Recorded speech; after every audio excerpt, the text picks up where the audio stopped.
Stop trying to fix your anxiety. You cannot fix it because the you that is trying to cure the anxiety is the exact same illusion that created it. Your anxiety is lying to you. It is not really about your circumstances. It is a desperate, noisy smoke screen manufactured by your ego. Why? Because if the anxiety ever became silent, you might discover something about yourself that the ego cannot allow you to see. We spend our entire lives managing our mental health. We try to calm the mind, seeking the right technique, the right breathing exercise, the right escape. But Maharshi pointed out a radical, uncomfortable truth. Attempting to kill the mind with the mind is like setting a thief to catch a thief. The mind actually loves the chase. It wants you to fight the anxiety because as long as you are fighting, the ego remains alive and in control. But if anxiety is not the real problem, then what is? Anxiety is always a projection of a future that does not exist. It is the ego fabricating terrible scenarios to convince you that it is necessary for your survival. When you feel that tightening in your chest, that racing heart, your first instinct is to ask, how do I stop this? But Maharshi tells us to ask a completely different question. Not, how do I stop this? But, to whom does this anxiety arise? Look closely at the feeling. Don't fight it. Ask yourself right now, who is feeling anxious? The answer is always I am. But who is this I? Maharshi once gave an example that completely destroys the logic of anxiety. Imagine you are traveling on a train. You have paid for your ticket, and the massive engine is effortlessly carrying you toward your destination.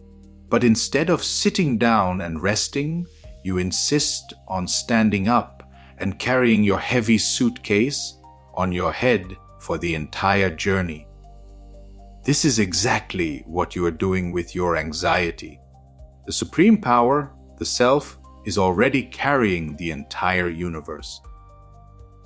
Yet your ego insists on carrying the heavy, agonizing burden of your personal life on its head, utterly convinced that if you stop worrying, the world will collapse. Put the luggage down.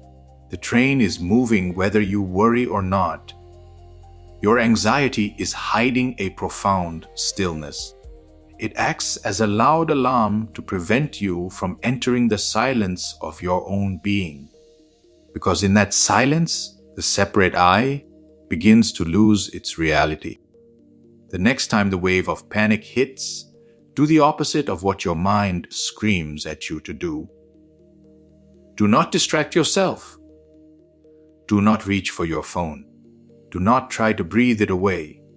Sit perfectly still and face it. Track the fear back to its source. The fear needs a host to survive. It needs you to believe that you are an isolated, vulnerable body in a dangerous world. Trace that I back to its origin. As you relentlessly inquire, who am I? You will find that the ego is like a ghost in the shadows. It only has power when you are looking away from it.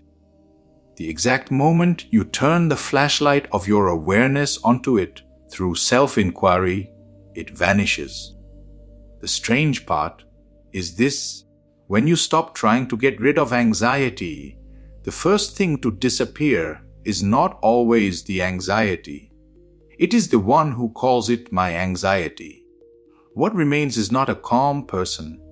It is the absolute absence of a person. The anxiety was never yours to begin with. It was just a dark cloud passing through the infinite, spotless sky of your true nature. You are the cinema screen upon which this movie of fear is playing, utterly untouched by the fire on the film. You are not the anxiety. You are the silent, immovable awareness that simply watches the anxiety rise and fall. Sink into that silence right now. Let the mind panic. Let it scream. Remain as the untouchable observer. If the mind tries to pull you back into the illusion of fear today, come back and watch this again.